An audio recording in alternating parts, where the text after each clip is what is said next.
All right, now let's look at this through the eyes of the experts, okay? We got the co-host of In Pursuit with John Walsh, Callahan Walsh, and former FBI agent and NewsNation law and justice contributor Jennifer Coffindaffer.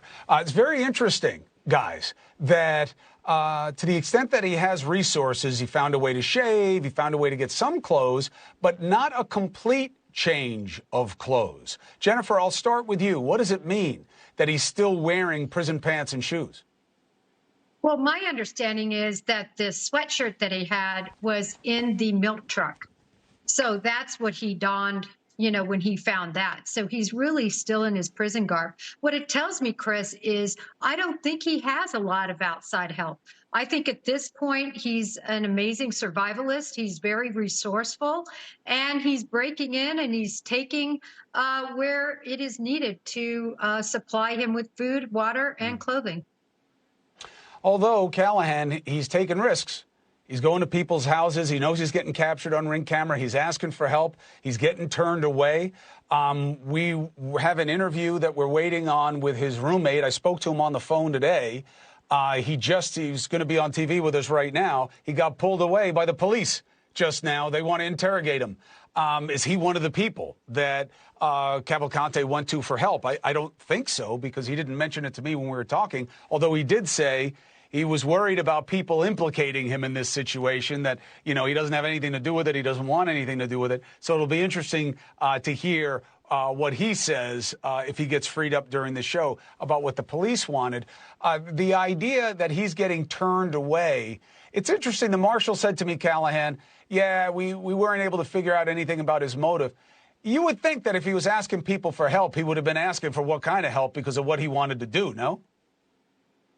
Absolutely. I think he's grasping for straws here. He doesn't have this underground network of family members or gang ties to keep him away from law enforcement. I think he is grasping for straws and reaching out to coworkers from years ago and just randomly showing up at their house, and they're all turning him away, luckily, and thank God for that, talking to law enforcement and providing that information. And so at this point, I think he's opportunistic. I think he's been able to get away from sheer luck. Not every perimeter is 100% ironclad.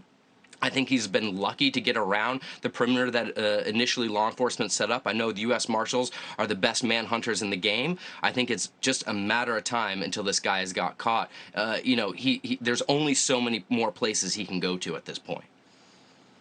So, Jennifer, how do you create a mindset in a situation like this? He got a vehicle, but he didn't go that far. Is that because he was blocked? Is it because he couldn't? Is it because he wanted to just do one step at a time? I mean, how do you make sense of what we know? Well, in this case, the facts show that the van was out of gas.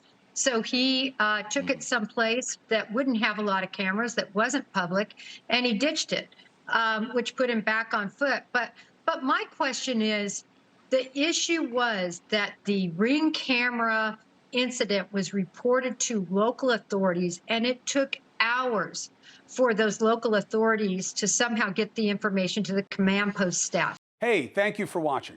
Please go to newsnationnow.com, newsnationnow.com, and you can find NewsNation on your television provider. And don't forget to click the red subscribe button down below.